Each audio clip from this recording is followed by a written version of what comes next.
আসসালামু আলাইকুম বন্ধুরা, শিরিন হবিস চ্যানেলে নতুন এক রেসিপি দেখার জন্য আপনাদেরকে স্বাগতম জানাচ্ছি। আজ আমি আপনাদেরকে করে দেখাবো ইটালিয়ান একটি খাবার, আর এটি হলো লাজানিয়া। এই লাজানিয়াটা আপনারা ভেজিটেবল দিয়ে করতে পারেন, কিমা দিয়ে করতে পারেন, যার যেমনটা ইচ্ছে। আমি আজ কিমা দিয়ে করব, তাই দেখাবো আপনারা কিমা দিয়ে লাজানিয়া ঘরে বানিয়ে কিভাবে খেতে পারেন। এটি করতে কিন্তু খুবই সহজ, খেতে অসাধারণ। তো চলুন বন্ধুরা, দেখে নিই আমি কিভাবে লাজানিয়াটা তৈরি করেছি। লাজানিয়া দিয়ে করার জন্য আমি কিমা নিয়েছি। এখানে আমি 500 গ্রাম মতো কিমা নিয়েছি এবং আমাদের লাগছে পেঁয়াজ কুচি 1 কাপ, একদম মিহি করে কাটা। এছাড়াও আমাদের লাগবে টমেটো পিউরি, আমি এখানে 2 কাপ মতো নিয়েছি। মশলার মধ্যে আমি নিয়েছি মরিচ গুঁড়ো 1 চা চামচ, ধনে গুঁড়ো 1 চা চামচ, জিরা গুঁড়ো 1 চা চামচ, গোলমরিচ গুঁড়ো আমাদের লাগছে 1 চা চামচ, আদা এবং রসুনের পেস্ট লাগছে 2 চা চামচ। এছাড়া আমাদের লাগবে লবণ স্বাদ মতো, কাঁচামরিচটা আপনারা প্রয়োজন মতো দিবেন, যে যতটুকু পছন্দ করেন। এছাড়া আমাদের লাগবে তেল। এছাড়া আমাদের লাগবে হোয়াইট সস বানানোর জন্য আমাদের লাগবে ময়দা, আমি 4 টেবিল চামচ মতো নিয়েছি। বাটার নিয়েছি আমি 3 টেবিল চামচ। এছাড়া আমাদের লাগবে দুধ 500 ml নিয়েছি, আরও কম বেশিও লাগতে পারে। এছাড়া আমাদের লাগবে গ্রেটেড চিজ, আমি এখানে 1.5 কাপ মতো নিয়েছি। এটা আপনারা চাইলে কম বেশি করতে পারেন। এছাড়াও আমাদের ইম্পর্টেন্ট একটি উপকরণ, সেটি হলো লাজানিয়া নুডল শিট। এখানে আমি 12 থেকে 14টা নিয়েছি, এটাও কম বেশি আপনারা করতে পারেন, যে যতটুকু চান। তো প্রথমে আমরা কিমাটা রেডি করে নেব। কিমাটা রেডি করার জন্য আমি কড়াইতে একটু তেল দিয়ে দিচ্ছি। তেলটা গরম হয়ে আসলে আমি দিয়ে দিব আমাদের পেঁয়াজ কুচি, যেটা আমি নিয়েছিলাম 1 কাপ মতো। পেঁয়াজটাকে আমি হালকা একটু ভেজে নিচ্ছি। পেঁয়াজটা হালকা একটু নরম হয়ে আসলে আমি দিয়ে দিব আমাদের কিমাটা।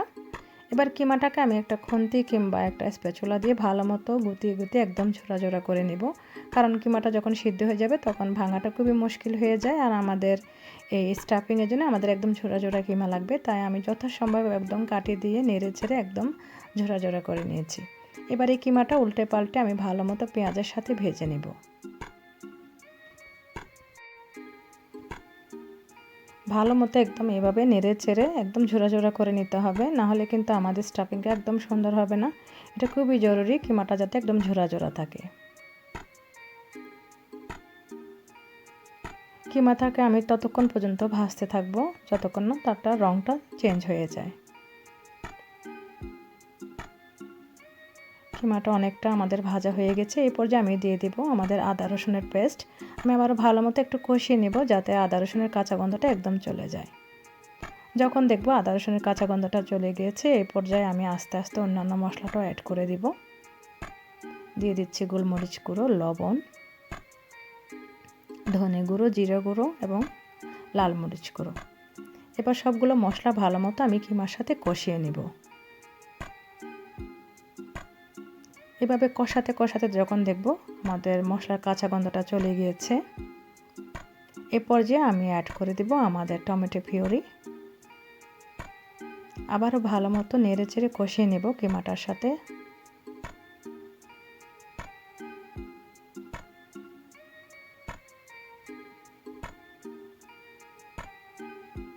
আমি অল্প একটু পানি দিয়ে দিব, যে বাটিতে আমাদের টমেটো পিউরি ছিল সেটা ধুয়ে।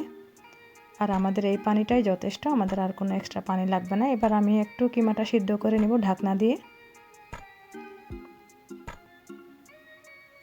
মিনিট 2 রান্না করলে আমাদের কিমাটা সিদ্ধ হয়ে যাবে, তবে আমাদের আর একটু পানিটা টানাতে হবে।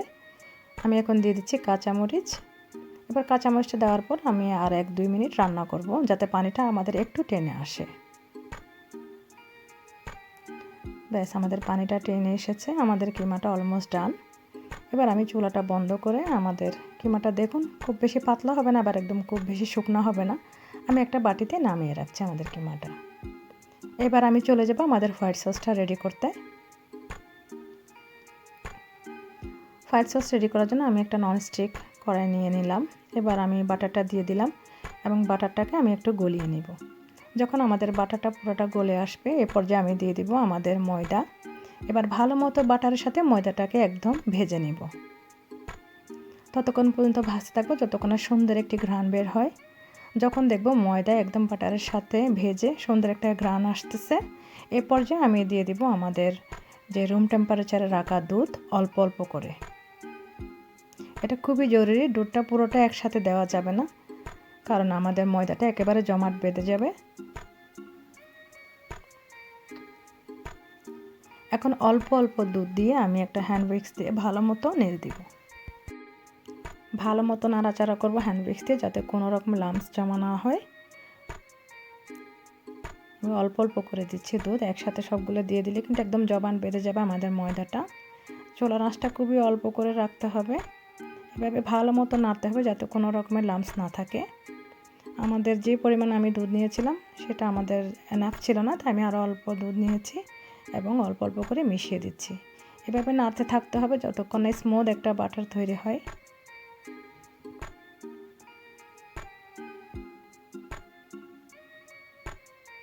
আমাদের বলক চলে এসেছে এবং স্মুথ একটা ব্যাটার রেডি হয়ে গিয়েছে। দেখুন অনেকটা এরকম। চাইলে আরেকটু পাতলা রাখা যেত, তবে আমারটা বেশি ঘন হয়ে গেছে যেহেতু ময়দার পরিমাণটা বেশি ছিল। এবার আমাদের হোয়াইট সস রেডি। এটা আমি একটা বাটিতে নিয়ে নিলাম। এবার চলে যাব আমাদের লাজানিয়াটা রেডি করতে। লাজানিয়ার জন্য আমি এরকম একটা ব্যাক ফর্ম নিয়ে নিয়েছি। আপনারা চাইলে চারকোনা কিংবা আরও চওড়াও নিতে পারেন। আমি এরকম ছোটো একটা নিয়েছি, যেটার জন্য আমাদের জন্য এনাফ হবে। এবার আমি এই বাটিতে একটা লাজানিয়া শিট একটা স্তর বিছিয়ে দিলাম। এবার এর উপরে আমি যে কিমাটা রেডি করেছিলাম তা পাতলা করে একদম বিছিয়ে দেব, একদম যত সম্ভব পাতলা করে। এটা হবে আমাদের সেকেন্ড স্তর। এর উপরে আমি দিয়ে দিব আমাদের রেডি করে রাখা হোয়াইট সস। আমাদের হোয়াইট সসটা একটু ঘন হয়ে গেছে, এটা চাইলে আরেকটু পাতলা রাখা যেত। এবার একদম পাতলা করে আমি বিছিয়ে দিচ্ছি। এটা হবে আমাদের থার্ড লেয়ার এবং এটাই আমাদের শেষ। এর উপরে আমি আবার এটা রিপিট করব পুরোটা। প্রথমে দিয়ে দিচ্ছে নুডলসের শিটটা, এরপরে দিয়ে দিব একইভাবে পাতলা করে কিমা, এরপরে হোয়াইট সস এবং আবার এটা বারবার করে রিপিট করতে থাকবো যতক্ষণ না আপনাদের বাটিটা একদম ফুল হবে। আমার বাটিটা খুব বেশি ডিপ ছিল না, তাই আমি এটাতে 4 বার রিপিট করতে পেরেছি। আমি 4টা লেয়ার দিয়েছি মোট।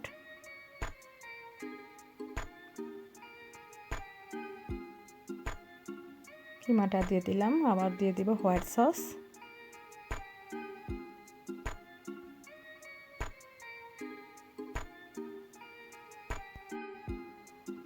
হোয়াইট সসটা আমি খুব বেশি দিব না, কারণ শেষের দিকে আমি অনেক বেশি করে দিতে হবে, তাই আমি এভাবে পাতলা করে দিয়ে একটা স্প্যাচুলা দিয়ে বিছিয়ে দিচ্ছি যথাসম্ভব একদম পাতলা করে। ব্যাস, এবার আমাদের একদম শেষ লেয়ারটা আমি দিয়ে দিচ্ছি। আপনারা হয়তো বা খেয়াল করবেন শেষ লেয়ারে কিন্তু আমি কোনো রকমের কিমা দিচ্ছি না। কিমা না দিয়ে সরাসরি নুডলসের উপরে আমি দিয়ে দিচ্ছি হোয়াইট সস এবং একদম পুরোটা আমি ফিল আপ করে দেবো এই হোয়াইট সস দিয়ে। তবে খুব বেশি মোটা করা যাবে না, তাহলে খেতে কিন্তু ততটা টেস্টি হবে না। যথাসম্ভব পাতলা করে একদম সমান করে বিছিয়ে দিব। দেখুন এভাবে করে একদম পুরোটা ফিল আপ করে দেব।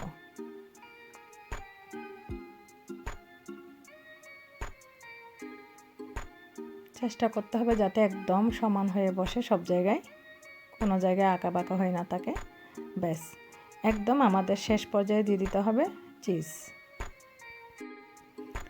এটা হবে আমাদের ফাইনাল লেয়ার। চিজটা ডিপেন্ড করবে কেউ কতটুকু পছন্দ করেন। আমার বাচ্চারা অনেক পছন্দ করে, তাই আমি একটু বেশি করে চিজটা দিব।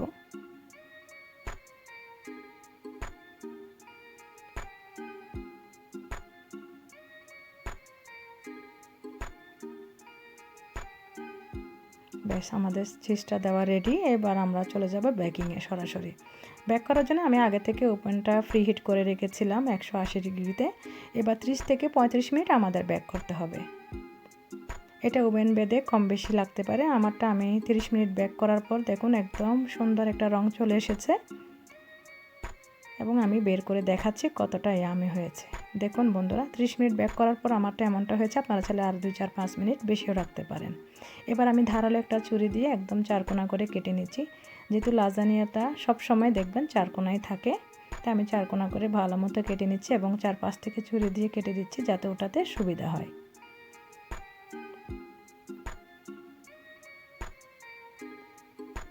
ব্যাস, এবার আমি একটা চামচ দিয়ে উঠিয়ে দেখাচ্ছি কতটা ইয়ামি হয়েছে।